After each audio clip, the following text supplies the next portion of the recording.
Minsan sabi ko, Lord, sabi ko, pagalingin mo naman po yung mga anak ko dahil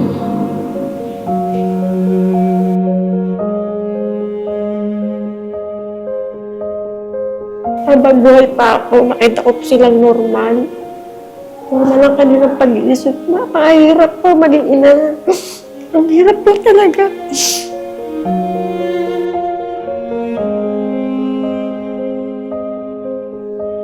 Sila po ako po. Kung kumakatakbo ako sa inyong puso na tulungan sa aking dalawang anak na may issue po. Kahit ganito po ako sa inyo na, hindi pa rin po ako tumitigil magtrabaho.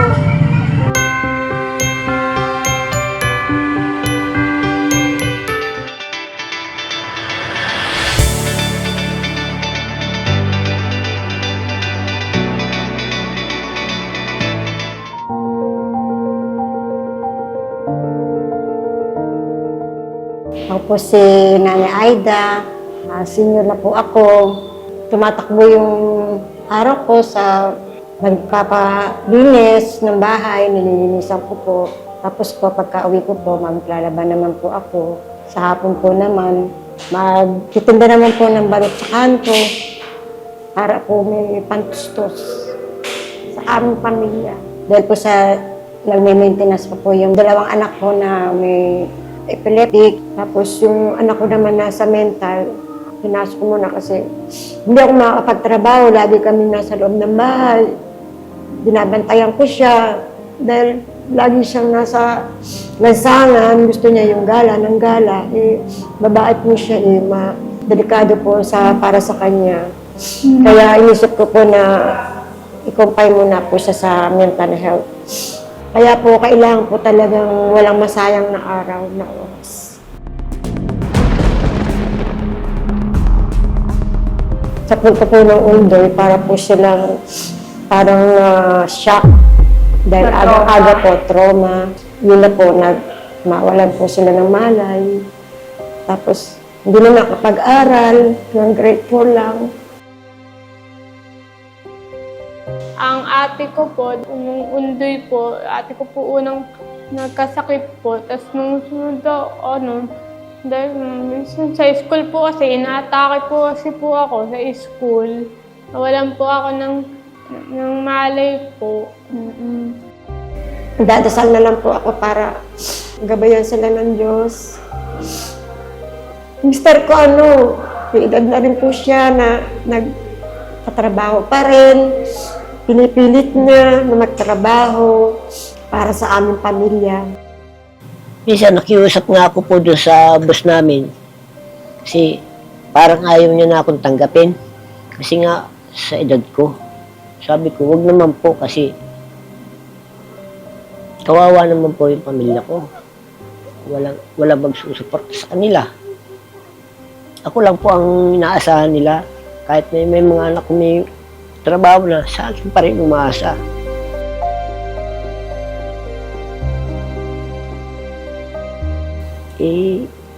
Parang nakakapag din po ako sa sarili ko dahil sa hirap na sitwasyon. Yung bang kikitain mo. Kasi dalawang anak ko maintenance. Ako nagme-maintenance din po ako sa sakit ko. Pero nilalabanan ko po yun para sa amin. Lalo na po ngayon, mahal ang bilihin. Talagang tiis-tiis lang kung ano lang mapagsaluhan namin sa pagkain. Basta may bigas, okay lang. Balot! Penoy! Kuya ate, balot! Chicharon! Balot po. Sana yung mga anak ko gumaling na maging normal para naman kung mawala ako. Safe po sila. Salamat na lang po sa Panginoon na talagang ginagabayan niya po ako. Pero talagang, minsan sabi ko, Lord, sabi ko, pagalingin mo naman po yung mga anak ko dahil habang buhay pa ako, nakita ko po silang normal. Wala lang kami ng pag-iisip. Napakahirap po maging ina. Ang hirap po talaga. Baka po, hindi ko naintindihan kung paano po gagawin ko sa mga anak ko ngayon. Sabi ko, Lord, bigyan mo ako ng lakas ng loob para po sa aking mga anak. sa akin mga apo. Kasi kailangan pa nila ako. Hindi ko na nga inisip yung katawan ko kung may masakit. Basta sabi ko, Lord, alisin mo na lang yung mga nararamdaman ko sa katawan ko para sa akin pamilya. Ayoko talaga nakahinto.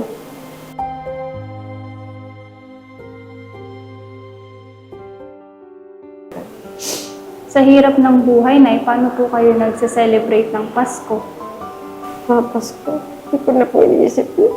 Minsan, tutulog na lang po ako. Hindi ko na iniisip yung maraming pagkain. Basta yung mga pagsalo-saluhan lang, ting Pasko.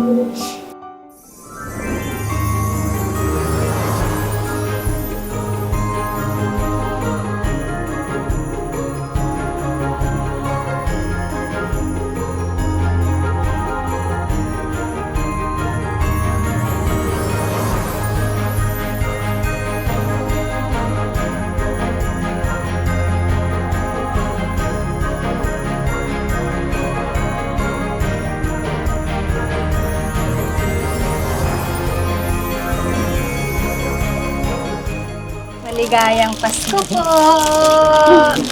Salamat. Ayan. Dahil nakarating po kay Senator Raffy yung kalagayan niyo po dito, yung hirap ng buhay niyo, tsaka yung nalaman niya yung kasipagan po ninyo sa kabila ng edad ninyo. Ayan, meron siyang pamaskong handog para sa inyo. Salamat. Thank you so much. Ayan. Eto na, wala lang to, Noche Buena lang to. Meron siyang hinandang sorpresa doon sa Barangay Hall. Tara, puntahan natin.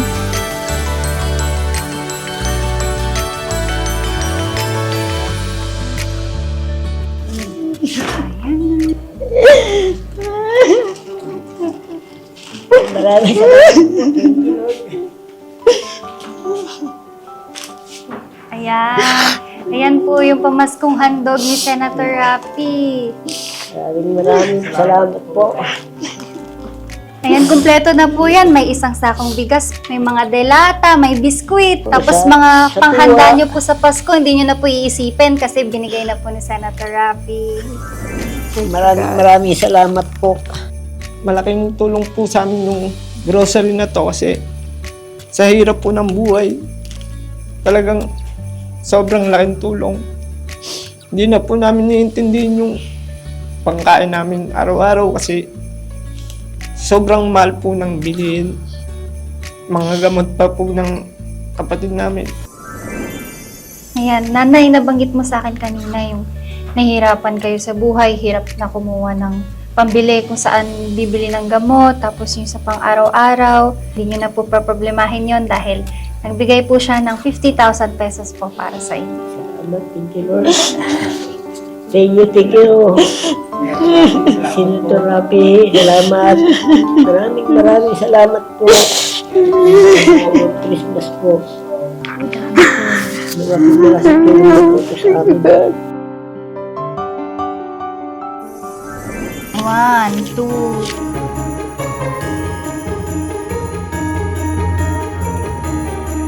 49, 50. So much po.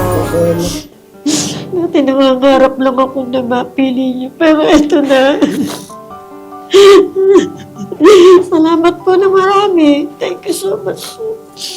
Walang imposible talaga sa Panginoon. Kayo po ang naging daan para po sa aming buhay. Sobrang saya po kasi yung feeling na walang-wala ka na pero may biyaya palang darating sa'yo. Sobrang salamat kasi naging magulo ko kayo. Ay, sobrang hirap ng buhay. Andiyan kayo para sa amin. Maraming salamat po, Senator Raffy. Salamat po.